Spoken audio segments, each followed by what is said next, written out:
Hello, everybody. Thank you so much for joining me today and being a part of this channel. And thank you so much for being here.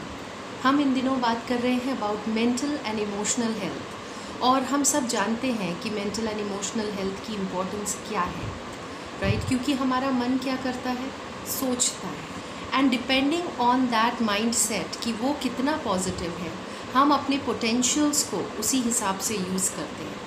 जितनी अच्छी तरह से हम अपने potentials को use करेंगे उतना ही अच्छा है हमारे लाइफ में हम एक्शंस लेंगे और फिर हमें रिजल्ट्स मिलेंगे, राइट? तो कई बार हमें वो रिजल्ट्स नहीं मिलते हैं बाहर, जो रिजल्ट्स हम चाहते हैं, जो रियलिटी हम बाहर क्रिएट करना चाहते हैं, और हम हमेशा किसी को ब्लेम करते हैं, कंप्लेन करते हैं, क्रिटिसाइज़ करते हैं, जस्टिफाई करते हैं, राइट?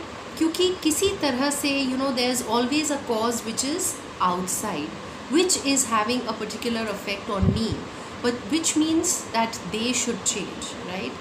तो हम localities change करते हैं, हम अपने jobs change करते हैं, relationships change करते हैं, बहुत सारी चीज़ें, wardrobe change करते हैं, बाहर की चीज़ों को change करते हैं, and it's okay, it can give you a temporary satisfaction, थोड़ी टाइम के लिए हो सकता है कि उस change से आपको फ़ायदा हो, राइट? लेकिन आप खुद इस बारे में थोड़ा सा सोचिए कि आपको फ़ायदा कब होगा, जब आप बाहर की चीज़ों को चेंज करते रहेंगे या जब आप उस बाहर की चीज़ को चेंज करके एक इंस्पिरेशन लेकर अपने अंदर को भी चेंज करेंगे। क्योंकि देखिए, एक वीक माइंड है, वो वीक माइंड लोगों के साथ, सर्कमस्टांसेस के साथ, एनवायरनमेंट कंडीशंस के साथ इंटरेक्ट कर रहा है, राइट? तो वो कैसे इंटरेक्ट करेगा?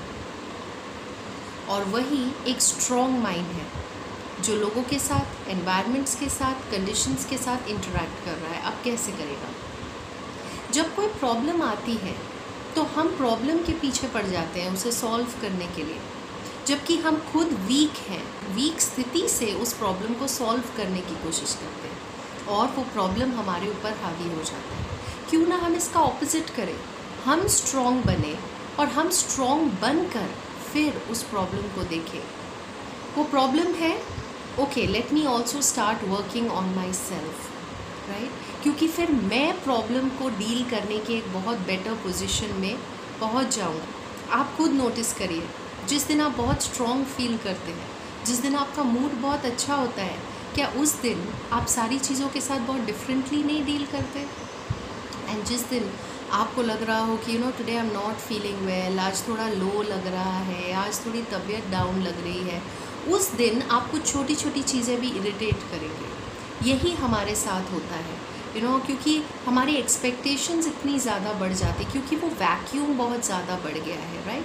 तो उस एम्प्टीनेस को हम किसी ना किसी चीज़ के साथ भरने की कोशिश करते हैं, बट उससे ज़्यादा ये है कि हमारे एक्सपेक्टेशंस बहुत ज़्यादा बढ़ जाते हैं। We live in a very demanding environment. Our work becomes demanding, relationships become demanding, children, spouse, siblings, everything. हमारी बॉडी की जो डिमांड्स हैं, क्योंकि आसपास का वायुमंडल कैसा होता जा रहा है, मोर एंड मोर नेगेटिव होता जा रहा है, तो बॉडी के लिए भी हमें बहुत ज़्यादा वर्क करना पड़ता है। रिलेशनशिप्स, एनवायरनमेंट बहुत डिमांडिंग हो जाती है, सारी चीज़ें वो फुलफ़िल नहीं होते, हम भी उदास होते हैं। दूसरे जो हमसे एक्सपेक्टेशंस रखते हैं वो फुलफ़िल नहीं होते, वो हमसे उदास होते हैं। So you see there is so much baggage about so many things. On one side we live in a society which wants instant gratification, instant coffee, instant tea, instant bank transfer, instant fast food, everything has to be fast, which means हमारे अंदर धैर्यता नहीं है, life की values कम होती जा रही है, एक ह्यूमन बीइंग की वैल्यू कम होती जा रही है। तो ऐसे में हम मेंटली एंड इमोशनली अपने आप को कई बार बहुत डाउन फील करते हैं। But you have to realise that if you start taking care of your self, जिसे आपने इग्नोर किया है, आज जब उसका आप ध्यान रखना शुरू करेंगे तो बहुत जल्दी उसके अंदर ट्रांसफॉर्मेशन और हीलिंग प्रोसेस भी शुरू हो जाएगी। So what are those factors really जो हमें इमोशनली एंड मेंटली बहुत वीक कर देते हैं? Number one cause is stress. आपने ये पहली बार तो नहीं सुना होगा। And what is the meaning of stress? Stress का मतलब होता है when the demands are much more than the supply, यानी the demands are much more than the inner resources, than the inner power, यानी external बहुत ज़्यादा है और उसको फेस करने की जो इंटरनल पावर है वो बहुत कम है, तो वो क्या करता है, एक डिसबैलेंस क्रिएट कर देता है। जैसे वो एक डिसबैलेंस क्रिएट करता है, फ्रस्ट्रेशन पैदा होती है, टेंशन पैदा होती है। कोशिश करते हैं उन चीज़ों को फुलफ़िल करने की, बट फिर करते करते धीरे धीरे हम एग्जॉस्ट होना शुरू हो जाते हैं, बर्न आउट होना शुरू हो जाते हैं। और वो बर्न आउट हमारे बिहेवियर में, हमारे बॉडी में, हमारे रिलेशनशिप्स में, हमारे एनवायरनमेंट में दिखना शुरू हो जाता है। क्योंकि हम जितने ज़्यादा बर्न आउट होंगे, एग्जॉस्ट होंगे, उतने ज़्यादा क्या होंगे, हम चिड़चिड़े हो जाएंगे, हम वीक होते जाएंगे, उन चीज़ों को फेस नहीं कर पाएंगे। सो यू कैन सी कि आजकल बहुत बड़ी बातों की हमें ज़रूरत नहीं है। गुस्सा होने के लिए, वायलेंट फील करने के लिए, लो फील करने के लिए छोटी सी बात होती है और हम कई बार बहुत ज़्यादा इमोशनली वीक हो जाते हैं। So these are science that our mental health needs attention.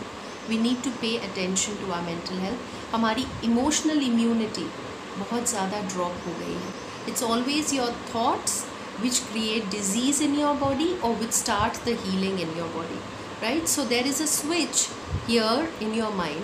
जब आप उस स्विच को, पॉजिटिव स्विच को ऑन करते हैं तो बॉडी में पॉजिटिव केमिकल्स फ्लो करते हैं।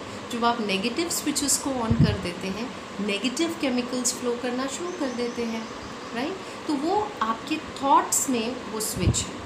तो stress is getting created because the inner resilience is really not there.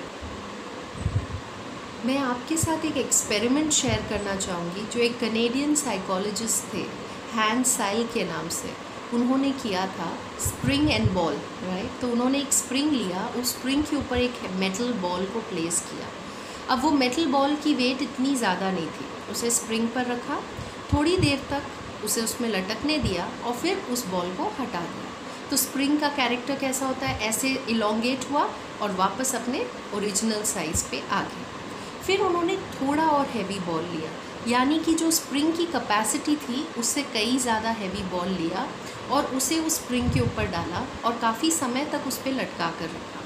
फिर जब उन्होंने उस बॉल को वहाँ से रिमूव कर दिया तो उन्होंने नोटिस किया कि वो स्प्रिंग इलोंगेट तो हो गया बट वो वापस अपने ओरिजिनल साइज़ में नहीं आ पाया और वो डिसफंक्शनल हो गया। यानी अब वो अपने नॉर्मल जो फंक्शनल था, जिस तरह से एफिशिएंसी थी उसके अंदर, वो चीज़ वो नहीं कर पा रहा था। It was showing faulty results.